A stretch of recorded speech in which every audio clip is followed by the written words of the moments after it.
שיווק רגשי מתחיל מתוך המקום שאנשים רבים חשים אי נחת, אי נוחות. לא כל כך קל ולא כל כך נעים לשווק את עצמנו. צריך למכור, צריך לשכנע, צריך לגרום לאנשים לפתוח את הארנק, להוציא את פנקס הצ'קים או את כרטיס האשראי ולשלם לנו על מה שאנחנו רוצים למכור להם. לפעמים אנחנו רוצים לשכנע איזשהו מקום שיבוא ויקח אותנו כמנחים של סדנאות, או אם אנחנו מטפלים, אנחנו רוצים לגרום לאנשים לקבל את הטיפול שלנו. עלינו למכור את עצמנו, עלינו למכור את המוצר שלנו, ורבים מאיתנו סולדים מהתהליך הזה, והיו רוצים רק לעבוד, רק תנו לי לקוחות, רק תנו לי עוד ועוד אנשים, אני אטפל בהם נהדר, אבל בכל מה שקשור לשיווק, אין לי מושג. אולי מישהו ישווק בשבילי, אולי אני אשלם למישהו שיעשה את זה.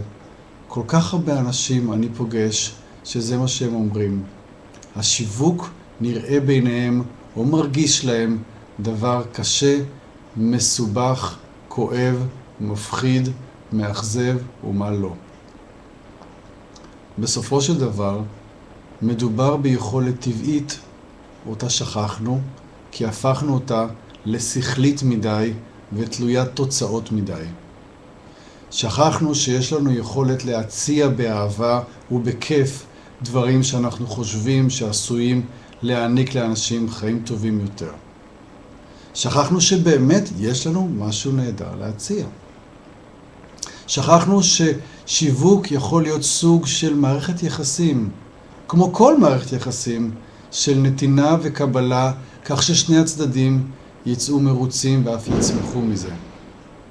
שכחנו שניתן ליהנות מתהליך שיווקי רך, נעים, מהנה, שיש בו צחוק, שיש בו עניין, שיש בו קשר.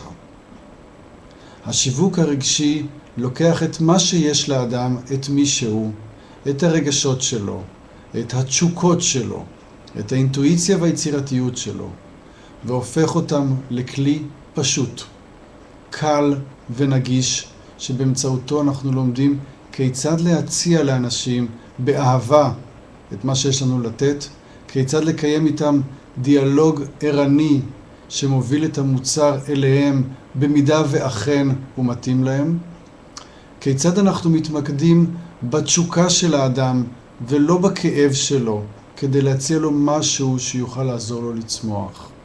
כיצד אנחנו יכולים לצאת משיחת שיווק בתחושה של התעלות ועונג, גם אם לא הצלחנו למכור. זה חלק מהשיווק הרגשי. השיווק הרגשי מגיע מהלב, מגיע מתשוקתו התמידית של האדם לתת את מה שיש בתוכו לכמה שיותר אנשים.